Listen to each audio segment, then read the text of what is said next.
Hello, this is Alex from phpacademy.org, and this is a video tutorial for the new Boston. Now, continuing from our previous example, we've looked at withdrawing a specific amount from our bank account class in our bank account property. So we've got our balance set to 10.5. Now in this example we're going to be depositing money into our account. So let's go ahead and set this back to 0.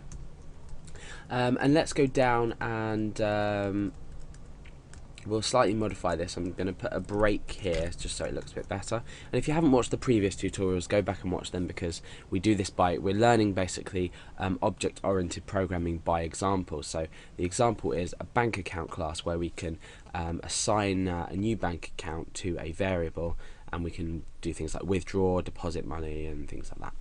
So let's get rid of this withdraw line and let's start to create a new method that's going to allow us to deposit money in.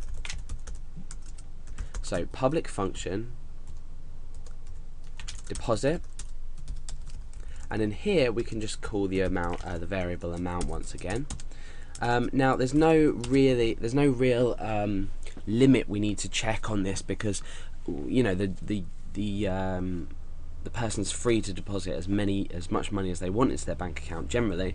So all we need to do here is say this balance, remember, and then we need to say equals this balance plus amount.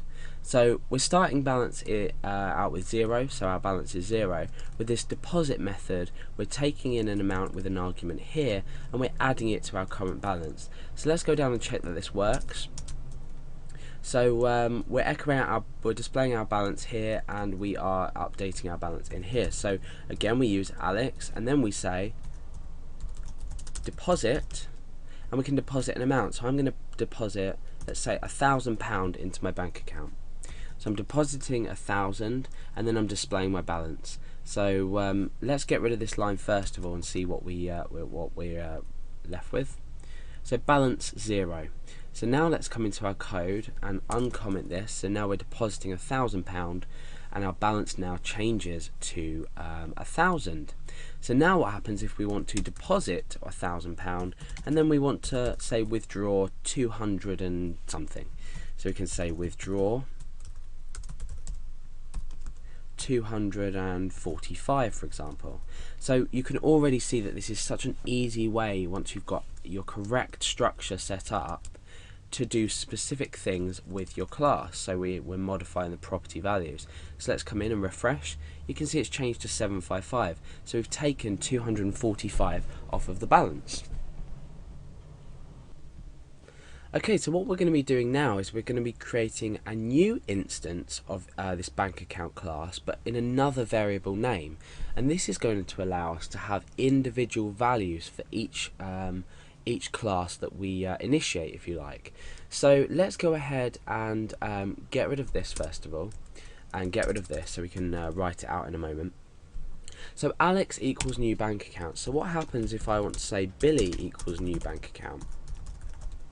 Well, let's go ahead to our page and refresh and test our code. You can see that no error has appeared. So what we're essentially allowed to do is set two different variables with using the same class. So we're using the same values, but for two different. Well, we're using two different classes for two different users, and this allows us to have unique property values for each time we initiate it. So Alex will have his own balance and Billy will have his own balance. So let's go ahead and test this out. So I'm going to say Alex deposit, and we're going to deposit, say, £100 into our bank account. Now I'm going to say Billy deposit, and Billy might deposit, say, I don't know, £14 or £15 into his bank account. Now what we need to establish is whether these two values now change. We've only declared one balance up here, but because we're using two instances of this class, the values can be unique to each user. So hopefully that makes sense. If not, this next stage will demonstrate it. So let's go ahead and refresh and see if everything's okay. Yep, everything seems okay. So let's echo out Alex display balance. And remember, this is a method, so we are using our parentheses at the end. So let's echo out Alex display balance.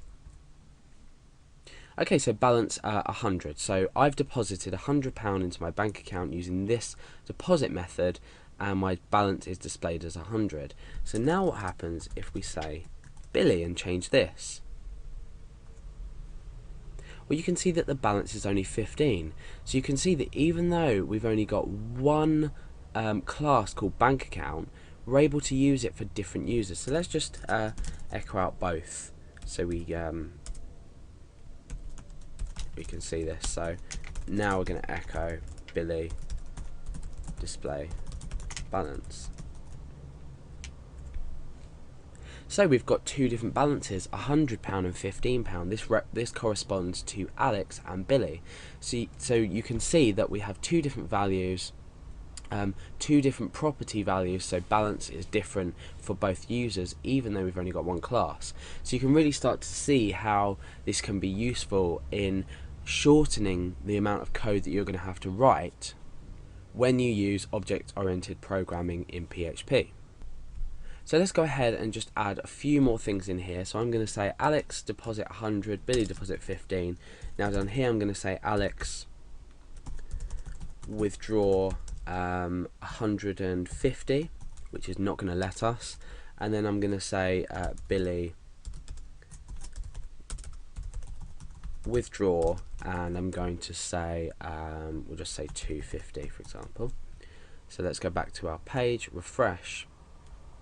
So we've got a not enough money come up for Alex, but the balance for Billy here has been changed. I know this looks a bit odd at the moment. I haven't structured it out with regards to output very well, but you can see how this value has changed for Billy, but the value is not changed for Alex because there's not enough money, and we've been given that error message through the method up here when we don't have enough money in our account. So let's just go ahead and change this to something like 98. And when we refresh, you see that the balances change again. We've got 2 for Alex now because we've withdrawn £98 out of £100, and 12.5 for Billy because we've withdrawn £2.50 from our original balance of £15.